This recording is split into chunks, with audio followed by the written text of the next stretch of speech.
Taphoota Champions League Awurooppaa walakkaa xumuraa tapha marsaa jalqabaatiin kaleessa Arsenaal Meetiraapoolitaanotti Atileetikoo di Maadrid waliin taphachuudhaan goolii tokko qixaanii kan xumuranii. Arsenaal goolii daqiiqaa 44ffaa irratti Victor Gyökeres galcheen dursaa qabatee David Enko balleessaa Victor Gyökeres irratti hojjetameen peenaalitti argamteedha. Gyökeres kan galchee goolii shanaffaa Champions League Awurooppaa galcheetiin kan jiru dhibbataa tapha kanaa boqonnaa dura Arsenaal 52 Atileetikoo Maadrid 48 qooddataniiru. Boqonnaa dura goolii galchuudhaaf yaalii taasisaniin kallattii kan eeggate tokko qofa kan yaalanii isa sana Arsenaal kan Victor Gyökeres goolii galcheedha. Boqonnaa deebii dirree isaa irratti kan taphatu Atileetikoo Maadrid fooyya'ee deebi'uudhaan caalmaa taphaas fudhatee qabxii taphaa jijjiiruudhaaf morkachaatiin kan ture. Daqiiqaa 56ffaa irratti kubbaa sarara peenaalitii keessatti Biinwayit harkaan tuqeen Atileetikoon peenaalitii argatee Juuliyaan Alvaares goolii galchuudhaan itti qixxeesse. Juuliyaan Alvaares goolii kurnaffaa Champions League Awurooppaa galchuu isaati. Egaa peenaalitiin kun yeroo kennamtu abbaa murteetitti Miikeel Arteetaan akka hin amanin dubbateetiin kan jiru. Boqonnaa deebii kanaan Atileetikoo Maadrid caalmaa taphaa garagaltoo dura Arsenaal irraa fudhatee 52-48 dursaatiin kan ture. Kubbaa yeroo 18 gara gooliitti yaaleera. Isaan keessaa 4 kallattii goolii kan eeggatte Arsenaal boqonnaa duras boqonnaa deebiis yaalii tokko qofa kan yaale. Walumaa galatti yeroo lama yaaleeti. Kanas ta'ee sana Arsenaal tapha kana dirree isaatiin ala osoo hin mo'amin deebi'uun dirree isaa irratti qabxii hin galmeessu kan eegamudha. Walumaa galatti Arsenaal taphoota Champions League Awurooppaa osoo 13 osoo hin mo'amin imaluun kilaba riikardii kana dure ture qooddatee riikardii haaraa fi morkataatiin jirudha. Tapha kanaan Arsenaal carraa injifachuus argateetiin ture. Balleessaa sarara peenaalitii keessatti Eberichi Eezee irratti raawwatameetiin kan ture. Peenaalitii lammaffaanis kennameetiin kan ture. Abbaan murtee vaar ilaaluudhaan vaar erga ilaalee booda kubbaan kun peenaalitii kan kennisiisu balleessaa sirrii miti yookaan immoo balleessaa peenaalitii kennisiisuu miti jechuudhaan kan bira darbee David Hanko balleessaa peenaalitii lammaffaa Arsenaaliif kennisiiftuudha kan inni hojjete. Abbaan murtee garuu akkamitti ilaaleetiin akka bira darbee falmisiisaadha kan inni ture. Kanas ta'e sana abbaan murtee bira darbeetiin jira. Miikeel Arteetaan murteen taphaan kennamaa ture akka nama ajaa'ibuu fi isa aarsellee dubbateetiin kan jiru. Peenaalitii Arsenaal irratti kenname ilaalchisuunis dogongorrii ta'e hin jiru jedheetiin jira. Arteetaan kun immoo sochii taphichaas akka nu jalaa jijjiiramu taasiseetiin jira jedheetiin jira. Sadarkaa kana irratti murteen akkanaa ta'uun isaa baay'ee nama gaddisiisaa. Murtee kanaaf ibsi kennamee fi wanti gahaan yookaan immoo wanti irratti hundaa'aniitiin murtee kana kennan peenaalitii kana ittiin haqanis naaf hin galle. Yeroo 13 irra deebi'eetiin laaluu qaba abbaan murtee.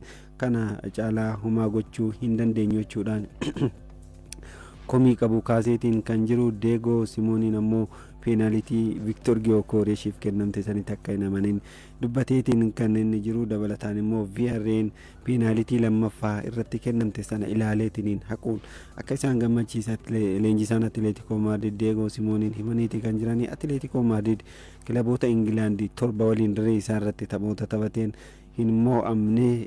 Riikardii kilaboota Ingilaandii waliin dirree isaa irratti qabu eegsifateetiin kan jiru. Taphni deebii kibxata dhufuu Emireesitti taphatamuudhaan kilaboonni qabxii walii galaatiin qabxii fooyyee galmeessan marsaa itti aanutti darbuu isaanii kan itti mirkaneeffatan ta'a. Taphataan PSG Ashraf Hakimiin midhamni tapha Baayir Muunik waliin PSG'n yeroo taphatu isa mudate. Tapha deebii kilaboonni lamaan Baayir Muunikii fi PSG'n Aliyaanz Areenaatti waliin taasisan irratti hin hirmaatu jedhameetiin kan jiru. Paaris Hakimiin torbaanota muraasaaf sababa miidhamaatiin akka dirree irraa fagaatudha kan inni himee. Tapha deengadda galgala Baayir Muunik goolii Bayern Munich goolii 5-4 injifatan irratti kan miidhame. Torbaanonni muraasni akka isa hafuus torbaanota muraasa akka isa gaafatu himeetiin beeksiseetiin jira. PSG'n tapha kanaaf tapha deebii Aliyaanzitti Bayern Munich waliin taphatan irratti taphataan kun hin hirmaatu.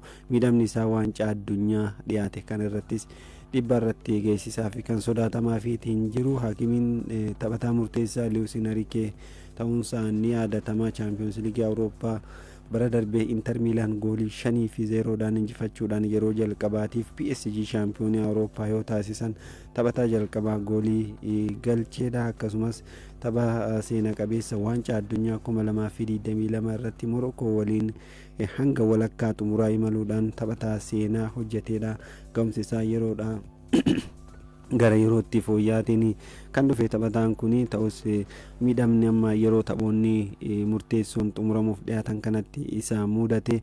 Tariitii waancaa addunyaa 2026 Ameerikaa, Meeksikoo fi Kanaadaan waliin ta'uun qopheessan irrattis dhiibbaa akka irratti hin geessineefidha kan sodaatamaa fiitee jiru. Liigii Awurooppaa taphoonni walakkaa xumuraa har'a ni taphatamu. Nottingham Forest dirree isaa irratti Aston Villa waliin morkiin taasisu kan eegamudha. Kilaboonni lamaan erga bara 2008 kilaboonni Ingilaandi waltajjii Awurooppaa walakkaa xumuraatiin walitti dhufanii as kan jalqabaati.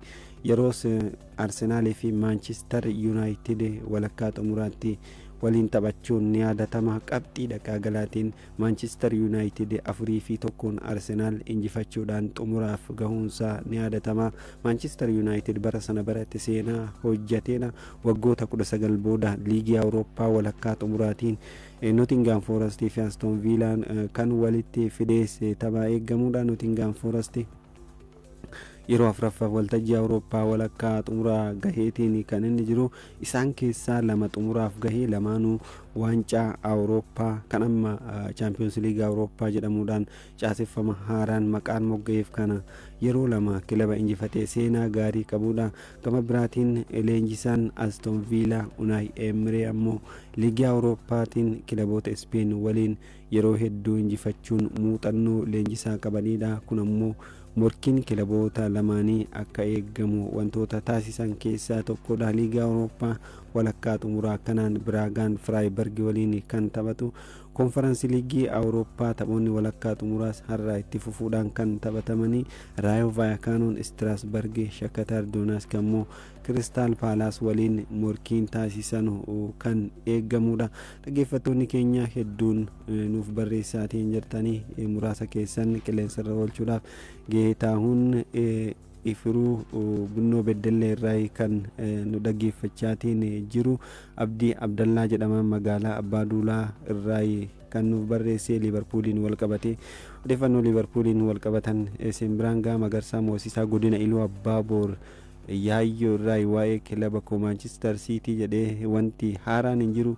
Tarii Manchester Cityin taphoota kana booda isaafan garaagarummaa guyyoota sadiitiin kan taphatu. Kun ammoo Pep Guardiola mufachiiseetiin kan jiru maal ta'an kan eegamudha. Najiib Badruu Jibriil godina Iluu Abbaa Boor irraa nuuf barreesseetiin jira. Isin dhaggeeffachaa jira qophiin natti toleera jedhee barsiisaa Jennenus Tolosaa Limmuu Kossaa irraa gahumsi taphattoonni Arsenaal kaleessa agarsiisanii keessumaa hinkaappeen kan agarsiise baay'eetti gammadeera kan jedhanii. Taphataan kun jijjiiramee seenee yaalee gooliis taasiseetiin kan jiru. Jijjiirraa Mikel Arteetaan taasisan keessaa jijjiirraa milkaa'aadha jechuun ni danda'ama. Taphattoota 5tu jijjiiramee yaalii kallattii goolii eeggatte 2 Arsenaal taasise keessaa lammaffaan kan isaati. Jireenya Dirribaa Abdiisaa magaalaa Beddellee irraa Arsenaal waa'ee Arsenaaliidha kan inni kaasee. Maqaan koo Khalid Faduluu jedhama kan nuun jedhe dhaggeeffataa keenya birooti. Liverpooliin wal qabatee waa'ee Mohammad Salaati. Odeeffannoo Mohammad Salaa harkaan qaba. Boodarra kan isin biraan ga'u ni ta'a. Odeeffannoo muraasan harkatti hafan isin biraan ga'uudhaaf Kiristaanoo Roonaaldooon goolii bara jireenya kubbaa miilaa isaa keessatti galche 1000 ga'uudhaaf 30 qofaadha kan isa hafu. Amma goolii 970ffaa kaleessa galcheeraa. Kaleessa Alnaasir Alhilaal injifachuudhaan taphoota 20 walitti aansee akka injifatuuf gargaareetiin kan jiru. Taphataan kuni kilabichi bara kana shaampiyoonii liigichaa akka ta'uuf gargaaraatiin jira. Goolii 1000 yookaan 1000 guutuudhaaf 30 qofaadha kan isaafu. Kaleessa goolii erga galchee booda qeeqa deeggartoonni Alhilaal qeeqaa turanii fi tasgabbaa jechuudhaan kan itti dubbate ani yeroo 5 chaampiyoons liigii Awurooppaa nama injifateedha jechuudhaanis ittiin of dhaadeetiin kan jiru. Kiristaanoo Roonaaldoo erga Alnaasiriif mallatteessee dorgommii hundaan taphoota 143 taphateera. Goolii 126 akkasuma kubbaa goolii ta'an immoo 23 mijeessuudhaan walumaa galatti taphoota kanneeniin gooliiwwan 149 keessatti hirmaateetiin kan jiru. Liigii Saudi Arabiyaa kanaan Alnaasir qabxii 79 Alhilaal caaluudhaan dursaatiin kan jiru. Alhilaal qabxii 70 itti aanaa. Tarii Arsenaal Alhilaal tapha tokko yoo injifate Kiristaanoo Roonaaldootiin durfama. Yeroo jalqabaatiif shaampiyoonii liigichaa ta'uu isaa kan mirkaneeffatu ni ta'a. Odeeffannoo Liverpoolii wal qabataniin Mohaammed Saalaan osoo barri dorgommii hin goolabamin miidhama isa mudate irraa gara taphaatti ni deebi'aa fi kan eegamu tapha sanbata darbee Liverpool Crystal Palace injifate irratti miidhamuun isaa ni yaadatama. Saalaan osoo barri dorgommii xumurameetiin kilabichaan gargar hin bahin carraa taphaa argachuun isaa bal'aadha jedhamaatiin kan jiru. Taphataan kun kan waggoota 9 Anfield Roaditti dabarseetiin kan jiru. Taphoota 435 kilabichaaf taphateen goolii 257 galcheefii jira. Kilabichi akka ifoomsetti miidhama salphaadha kan isa mudate. Kanaaf carraa deebiitiin taphachuu ni qaba jedheetiin kan jiru. Erga bara 2017 kilabichatti makamee Saalaan waancaa Pirimeer Liigii 2 Liverpool akka injifatuuf gargaareera. Chaampiyoons Liigii 1 waancaa kilaboota addunyaa mo'attoota Awurooppaa tokko akkasuma FA Ingilaandii 1 fi Karabaa'oo 2 walumaa galatti waancaa 8 injifachuudhaan kilabichi waancaa iddoo akka injifatuuf taphataa gargaareedha. Liverpool taphoota itti aanan Manchester United, Chelsea, Aston Villa fi Brentford waliin taphachuudhaan taphoota liigichaa kan goolabuun ni ta'a.